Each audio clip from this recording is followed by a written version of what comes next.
The applause hit before the words sank in. "Effective immediately," Marcus said, his voice echoing through the glass-walled boardroom. "Oliver Cross will lead the global deployment of Vortex. Let's congratulate him on this incredible milestone." Claps burst like fireworks, sharp and hollow. I sat frozen at the long oak table, nails digging into my palms as the company logo glowed across the screen, followed by the project name I had written on a napkin 8 years ago. But under it, in bold letters, was Oliver Cross, a $2 million signing bonus, a leadership title, my bonus, my work. I swallowed hard, forcing a smile I didn't feel. My heart pounded against my ribs, but my face stayed neutral. You learn to do that in tech, bleed quietly. I had built Vortex from zero, nights in empty labs with vending machine dinners, mornings that blurred into midnights, 10 years, 3 skipped Christmases, a mother's funeral I watched through a pixelated video call because Marcus swore. "We need you, Kenza. This project needs you." And now, here he was, grinning like a man who'd kept his promise. Marcus adjusted his cufflinks, eyes sweeping the room before landing on me. "Of course," he added, almost like a consolation prize. "Kenza will still assist on technical queries. She's brilliant with the back end." The back end. That single word sliced deeper than any knife. A polite way of saying, "You're irrelevant now." The team laughed politely. The kind of laugh that fills silence when something feels wrong, but no one dares to speak. Then Oliver stood. Tall, polished, wearing confidence like a custom suit. My manager's son-in-law. 6 months in this company, and now its crown jewel. He walked around the table, the smell of his cologne hitting before his words. He bent down, his lips close enough for me to feel his breath. "Should have played the game better. Kenza!" I didn't flinch. Not then. Not in front of all those eyes. But inside. Something cracked. A soundless break that echoed louder than the applause still ringing in my ears. They thought I'd stay silent. They thought they'd won. But Marcus didn't read the fine print. And Oliver? He didn't know whose name was on the patent. The lab was silent, except for the low hum of servers. Cold blue light spilled across the floor, stretching my shadow into something thin and fragile. I sat alone at my workstation, the glow of Vortex X's interface staring back at me like a ghost. 10 years. 10 years of my life condensed into a few million lines of code. And today, in less than 15 minutes, I'd watched that decade slip from my hands like sand. I leaned back, staring at the ceiling tiles, and the memories came, fast, sharp, and merciless. The winter night I got the call about my mother's stroke. I was in this very building, hunched over a failing algorithm that Marcus swore had to be fixed before morning. I whispered goodbye to her through a phone speaker, my laptop propped on the windowsill of a hospital room. She never opened her eyes again. Then there was the summer Dad wanted one last trip to Yellowstone. He'd sent me postcards when I was little, promising to take me there someday. I didn't go. I was locked in the glass fishbowl of this lab, watching error logs at 3 a.m, while Marcus's voice barked through the speakerphone. "We need you, Kenza. We're building history here." History. That's what he called it. He said, "When this goes global, you'll be at the top." And I believed him. God help me. I believed every word. I stayed. I gave more than time. I gave pieces of myself. And for what? To sit in a meeting today and watch him crown his son-in-law king? I turned back to my screen, fingers curling into fists. There, in the corner, a notification blinked red, new email. I clicked it, expecting another system alert. It wasn't. Subject line, transition process, immediate action required. I opened it, my breath hitching as the words sharpened into focus. Please sign transition papers by Friday. This ensures the smooth handover of your responsibilities and preserves all benefits per company policy. Transition papers. Benefits. The language of dismissal dressed up in corporate silk. They weren't just stealing my project, they were erasing me. I stared at the email until the words blurred. For a moment. The lab felt smaller, the air thinner. 10 years traded for a line in HR's script. My hands trembled, not with fear, but with something colder, heavier. They thought they'd buried me. They thought this was over. They didn't know what I kept locked away. And Marcus? He'd forgotten what he signed 2 years ago. I closed the email, my lips curling into something that wasn't quite a smile. Not yet. The laughter reached me before the music did, bright, effortless, and sharp enough to sting. The lounge shimmered with champagne flutes and gold accents, the air thick with the scent of money and victory.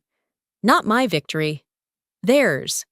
I stood near the far wall, hands wrapped around a glass I hadn't touched, watching Marcus bask in the glow of cameras. His arm rested on Oliver's shoulder, like a king presenting his heir. "Tonight," Marcus declared, raising his glass high, "we celebrate leadership, vision, courage, and the ability to turn ideas into reality. Oliver embodies that in ways others can only aspire to." The words hit like shrapnel. Others. He didn't have to say my name. Everyone knew. I'd built Vortex line by line. But here I was, a ghost in my own story, while Marcus rewrote the ending. Applause followed, polite and loud. And for a second, I thought the room might split open from the weight of my anger. I forced a smile that felt like glass cutting my cheeks. Oliver took the stage next, grinning as the cameras shifted to him. I designed Vortex to solve global encryption challenges," he told a reporter, his voice smooth, his lie effortless. "It's more than tech, it's a revolution." Designed? My pulse throbbed in my ears. I remembered every night hunched over a flickering screen, every equation I solved while my hands shook from exhaustion. I remembered Marcus saying, "You're the architect of this future, Kenza." And now this stranger, this parasite, was standing in the light I bled for, wearing my crown like it belonged to him. The reporter laughed, charmed. Marcus laughed louder, and something inside me snapped, not in noise, but in resolve. Oliver stepped off the platform, soaking in praise as he walked by. That's when I saw it. The LED screen behind him, flashing bold white letters across a field of blue. "Meet the architect, Oliver Cross." My throat tightened. Architect. They'd erased me entirely. Years of sacrifice distilled into someone else's headline, for a heartbeat. The room blurred, faces melting into meaningless shapes, voices blending into static. My glass was still in my hand, cold and slick. But I felt nothing, just a quiet, blistering rage blooming under my skin. They thought this was the ending. Marcus believed blood was thicker than merit. That power lived in last names and family ties. Oliver believed his smile could rewrite history. They were wrong. I turned toward the exit, slow and steady, my heels clicking against the polished floor. Nobody noticed me leave. Why would they? I was invisible now, but they'd see me again. And when they did, it wouldn't be in the shadows. The city outside my window pulsed with neon lights, but my apartment was cloaked in silence. A single lamp cast a soft, amber glow across the dining table where an unopened bottle of wine sat untouched. I hadn't had a drink all night, not after the champagne-soaked betrayal I'd just walked away from. I dropped my keys, peeled off my heels, and stood still for a long moment, feeling the weight in my chest settle into something heavier than anger. Rage had burned itself out on the walk home. What was left wasn't fire. It was ice. I crossed the room and knelt in front of the black steel safe tucked against the wall. My fingers hesitated on the dial for a breath, then spun it with practiced precision. The door swung open with a hollow clank, and inside lay the only insurance I'd ever trusted, A thick folder, edges worn. My name printed neatly on the spine. The R&D agreement. 10 years of blood distilled into paper and signatures. I carried it to the table, sat down, and began flipping through the pages, slowly, methodically, the way you trace an old scar. Every clause I read was a reminder. I'd done everything by the book. And then I reached it. Appendix 12. Intellectual property belongs solely to the lead architect unless explicitly reassigned with notarized consent. My breath stilled. I let the words sink in, running a fingertip over the black ink as if touching them could make them stronger. This wasn't a suggestion. This wasn't vague legalese open to interpretation. It was ironclad, and Marcus had signed it. I turned the page, and there it was. His signature, bold and confident, like he'd believed he would never regret it. A small laugh escaped me, sharp and bitter, before dissolving into silence, for a long while. I stared at that signature, feeling the chill in my veins crystallize into something sharp-edged and lethal.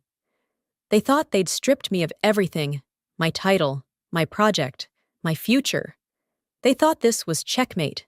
They didn't know the board had been mine all along.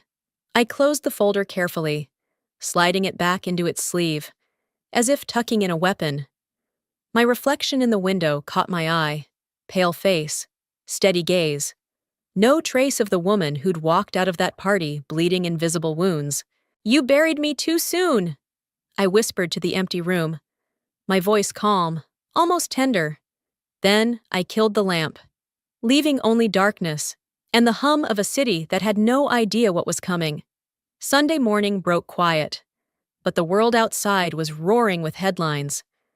My phone lit up before I even opened my eyes. Notifications stacked like bricks, news alerts, press releases, glowing articles. I scrolled, each headline a punch to the gut. Oliver Cross, the tech visionary behind Vortex. Hail Tech CEO and son-in-law lead global encryption revolution. His face was everywhere, confident, polished, perfectly lit. And then Marcus, grinning on the cover of TechLine. The headline screaming, "The men who built the future." The men. I set the phone down, staring at the ceiling, letting the weight of those two words sink into my bones. 10 years. And I was a footnote in my own story. No. Worse. I wasn't even a footnote. I was gone. The email came next, sliding into my inbox with all the softness of a blade. Subject: Transition process. Final reminder. Failure to sign will terminate benefits effective immediately. Please confirm by Monday at 9 a.m. I read it twice, then a third time. My pulse steady. Too steady. They were erasing me officially now, line by line, benefit by benefit, like I'd never existed. I walked to the kitchen, made coffee I couldn't taste, and opened my laptop. One last act of masochism. I typed my own name into the search bar. Nothing. Not one mention in the flood of Vortex coverage. Just Oliver's smirk, Marcus's smile, and words that burned hotter than any fire. The future without Kenza Ravel. There it was. Black and white, bold as betrayal. My stomach turned cold, my hands trembling. Not with fear, but something deeper, heavier. I shut the laptop before the bile could rise any further, for a long time. I sat in silence, coffee cooling at my elbow, the city humming faintly through the glass. The quiet pressed against me like a wall. It would have been easy to let it swallow me, to believe what the headline said, what Marcus and Oliver wanted me to believe, that I was finished, forgotten. But quiet can be a dangerous thing. It makes space for clarity, for precision, for choices no one sees coming. I rose, carried my empty cup to the sink, and stared at my reflection in the dark window. No rage, no tears, just a calm so sharp it could cut steel. They wanted the future without me. They were about to find out the future doesn't move without my name. Monday dawned gray. but my apartment was bright with the glow of my laptop screen. The clock in the corner read 7:30 a.m. 2.5 hours until Hailtech went live to the world, ready to claim a crown they hadn't earned. Somewhere across the city, Marcus was adjusting his tie in a mirror, rehearsing lines for the cameras. Oliver was probably grinning into a latte, imagining his name etched into history. I pictured them both, and the thought didn't ignite fury this time. It steadied me. I sipped black coffee gone lukewarm and opened the secure portal for the U.S. Patent and Trademark Office. My fingers moved without hesitation. Filing ID 4498237. Vortex X Neural Encryption System. Inventor Kenza Ravel. This wasn't a loophole. It wasn't sabotage. It was law. And today, I would make it visible. The cursor blinked in the enforcement notice field. Waiting. I typed the words slowly. Precisely. The way you'd carve initials into stone. Notice of Ownership Enforcement. All rights retained by original inventor per Appendix 12. R&D agreement dated March 14, 2023. I attached the scanned document, Marcus's signature glaring back at me like a confession. Then I clicked Submit. The screen froze for a second, then refreshed with a green banner across the top. Status. Approved. My breath came steady, almost calm. No fireworks, no surge of adrenaline, just a quiet certainty settling in my bones. I took a screenshot and saved it to 3 separate drives. Then another alert flashed onto the screen.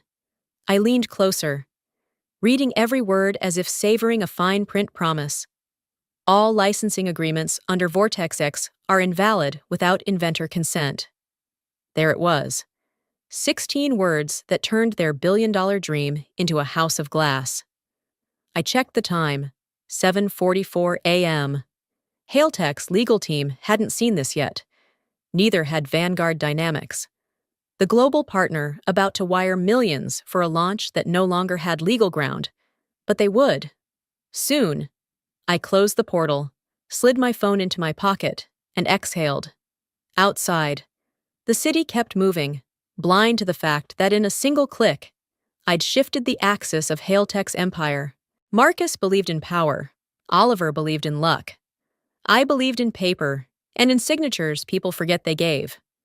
By the time the cameras started flashing at 10 o'clock a.m., the future they'd promised the world would already belong to me. The first tremor hit at 8:45 a.m. I was still at my desk, the blinds drawn, the glow of my laptop bathing the room in pale light. My inbox pinged with a new thread, subject line burning red across the screen. Urgent patent ownership discrepancy detected. I clicked it open, pulse steady, eyes scanning every word like a surgeon studying an X-ray. 2. Marcus Hale. CC. Oliver Cross. Legal. Kenza Ravel. From Vanguard Dynamics, Legal Division. Our compliance team has identified a potential ownership conflict regarding Vortex X neural encryption system per USPTO records. Inventor Kenza Ravel retains full IP rights unless explicitly reassigned. Please provide documentation confirming reassignment within 2 hours to avoid contract breach. 2 hours. I pictured Marcus reading those words in his corner office, coffee halfway to his lips, hand freezing mid-air.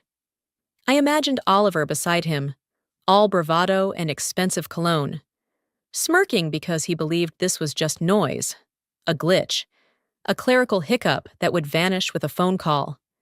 I didn't have to imagine long. A second notification popped up, Marcus looping me into his reply thread. Team, flagging this for immediate attention. Oliver, confirm we have necessary docs on file. Seconds later, Oliver fired back, tone dripping confidence.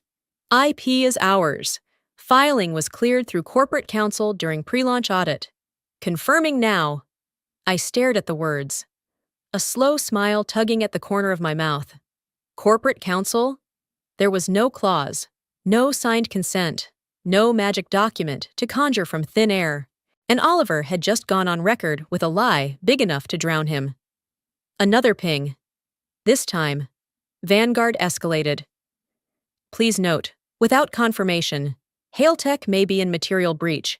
Enforcement action will follow per section 14.3. Material breach. 2 words that could freeze a billion-dollar deal in its tracks. I could almost hear the panic ricocheting off Hailtech's glass walls. I clicked into the thread, hovered over the Reply All button. My finger rested there for a beat, the cursor blinking like a dare. Then I typed nothing. Not a single word. Instead, I opened the emoji panel and selected one simple icon. Confirm. Green check. Approval. Confirmation. But not for them. For me. For what was already in motion. I hit send. Almost instantly. A new email came from Marcus. Short, sharp, frantic. Kenza, call me now. I didn't. I closed my inbox and leaned back in my chair, letting silence wrap around me like armor. My phone buzzed on the desk. Marcus. Then Oliver. Then an unknown number that had legal written all over it. I didn't answer any of them. Outside, the city churned on, oblivious to the implosion brewing inside Hailtech's pristine towers. Inside those walls, I could picture the scene unfolding. Marcus barking orders, Oliver sweating through his designer suit, assistants scrambling for files that didn't exist. Control wasn't loud. It wasn't chaos. It was this. Quiet. Measured. Absolute. At 8:59 a.m., another email slid into my inbox from Vanguard. This one stripped of courtesy. Escalating to enforcement team. Countdown initiated. I smiled, slow and sharp. Let the countdown begin. The phone lit up at 9:05 a.m., Marcus's name flashing across the screen like a siren. I let it ring twice before answering, just long enough for him to feel the weight of silence. Kenza! His voice came sharp, tight, the controlled tone of a man standing on a crumbling ledge. There seems to be confusion. I leaned back in my chair, staring at the city beyond the blinds. Its skyline cut clean against a pale morning sky. My voice, when it came, was smooth as glass. No confusion, Marcus. Everything's crystal clear. I could hear him exhale, long and shaky. Look, he said, trying for calm, failing. Vanguard flagged something about ownership, legals on it, but I wanted to clarify with you personally. You wouldn't file an enforcement notice? I cut in, my tone cool, precise. I did. It's already approved. Dead silence. Then the sound of movement, papers shuffling, maybe a chair scraping. What are you talking about? His voice cracked on the last word. I didn't rush. I reached for the folder on my desk, thumb grazing the embossed letters on the cover. Though I didn't need to look, I knew every word by heart. Appendix 12. Marcus. You remember it. Intellectual property belongs solely to the lead architect unless explicitly reassigned with notarized consent. That's the clause you signed on March 14th, 2023. I let the date hang between us like a blade. You tricked me, he spat, panic bleeding through the cracks. You misrepresented, I laughed softly, a sound without warmth. I wrote the system, Marcus. I protected what I built. There's nothing misleading about the truth. His breath hitched. You realize what this means. You're jeopardizing everything. The launch, the deal, our future. No, I said, my tone turning colder, harder. I'm protecting mine. There was a pause. Then his voice dropped, sharp as broken glass. We'll sue, full litigation. You'll drown in legal fees before this sees daylight. For the first time, I smiled, slow, deliberate. By then, I said, my voice a whisper of steel, Vanguard will have my signature. The line went dead quiet. I imagined him gripping the edge of his desk, color draining from his face, Oliver pacing behind him with that useless, manic energy. They had no move left but noise. Don't do this! Marcus tried again, softer now, almost pleading. You were like family. I closed my eyes, felt the bitter taste of that word on my tongue. Family. The shield he'd used to keep me loyal while he gutted me from behind. You should have thought of that, I said, calm, final. Before you buried me alive. I ended the call before he could answer. The room settled into silence, thick and sweet. My phone buzzed again. Marcus. Then Oliver. Then a number I didn't recognize. I let them all go unanswered, leaning back, eyes on the soft gray horizon. Control didn't feel like fire. It felt like this. Cool. Clean. Absolute. The call came at 9:30 a.m., slicing through the quiet like a silver blade. Ms. Ravel? The voice was smooth, professional, urgent. This is Daniel Pryor, Chief Legal Officer at Vanguard Dynamics. We've reviewed the USPTO confirmation and your enforcement notice. First, congratulations. You've positioned yourself remarkably well. I let the compliment drift past me like smoke. And second? We'd like to make you an offer, he said without pause. 3 times the current contract value, plus a leadership role, Chief Innovation Officer, effective immediately. My fingers curled around the edge of the desk, the wood cool against my skin. I'd expected leverage. I hadn't expected this. A crown delivered on a velvet cushion. And Hail Tech? I asked, though I already knew. He chuckled, low and certain. They're imploding. Marcus sent 5 contradictory emails in the last 20 minutes. Oliver tried calling our CEO, personally, twice. Our compliance team has frozen all pending transactions until this is resolved, which, given the patent confirmation, means it won't be resolved in their favor. I glanced at my second monitor, where Hailtech's stock chart bled red like an open wound, down 6% and dropping fast. Financial blogs were already circling like vultures. A new headline refreshed before my eyes. Hailtech in IP dispute, $1.2 billion deal at risk. The schadenfreude was almost intoxicating. Send me the details, I said, my voice steady, cool as glass. They're on their way, Pryor replied. We'd like to finalize this before their press conference collapses completely. I ended the call and leaned back in my chair, letting the words settle in the air like fine dust. 3 times the contract. A global platform. My name in lights, legitimately this time. My phone buzzed again. Marcus. Then Oliver. Then an unfamiliar number I recognized instantly as PR damage control. I didn't answer any of them. Instead, I opened LinkedIn, took a photo of the coffee cup cooling on my desk, the foam laced with faint swirls. No face, no explanation, just a caption typed slowly, deliberately. Patience pays. I hit post. Within minutes, the notifications exploded, comments, likes, whispers turning into roars. Is this about Hailtech? Did she just... Screenshots spread like wildfire across Slack channels and industry forums. In an ecosystem built on perception, that tiny post was a grenade. Meanwhile, the storm raged behind Hailtech's glass walls. Oliver pacing, Marcus shouting, assistants scouring files that didn't exist. Every minute they scrambled, the market shaved another dollar off their valuation. Reporters began circling, hungry for blood. And me? I sat in perfect stillness, watching the empire that underestimated me splinter in real time. Control didn't just feel good, it felt inevitable. By the time the official offer from Vanguard hit my inbox, the countdown was already over. The future had a new architect, and for the first time in 10 years, her name was exactly where it belonged. The sun dipped low over the skyline by the time I stepped into Vanguard's headquarters, its glass facade catching every shard of gold in the afternoon light. The doors opened silently, ushering me into a lobby that smelled faintly of cedar and ambition. A receptionist greeted me with a polished smile, her words smooth and reverent. Welcome, Ms. Ravel. They're expecting you.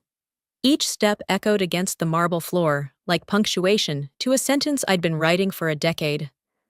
Behind me, the ghosts of every sleepless night, every broken promise, every humiliation whispered into silence. Ahead of me, a conference room gleamed like the promise of something clean, something earned.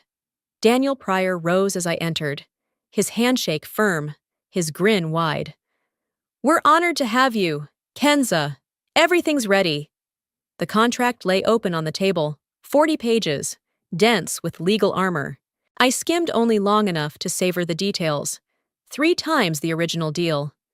Equity stakes, and 5 words printed in bold near the top. Chief Innovation Officer, Kenza Ravel. I signed with a pen that felt heavier than gold. Each stroke a blade cutting through 10 years of betrayal. When it was done, Pryor slid a small black box across the table. Inside, nestled on dark velvet, was my new nameplate, Kenza Ravel, Chief Innovation Officer, for a moment. I just stared at it, letting the reality sink into the marrow of my bones. This wasn't revenge. It was reclamation. A chime broke the quiet, an alert on the wall-mounted screen as a news ticker scrolled across live financial feeds. Press conference canceled. CEO Marcus Hale under internal review. Another headline followed. Brutal in its brevity. Hale Tech stock plummets amid IP scandal. I didn't smile, not fully. Victory didn't feel like fireworks. It felt like oxygen after years of choking. As I left the building, the city glowed in the amber hush of late afternoon. My reflection flickered across the glass doors. Steady eyes, spine straight. A woman who had been buried and decided to bloom through concrete. Marcus once told me, "Loyalty wins."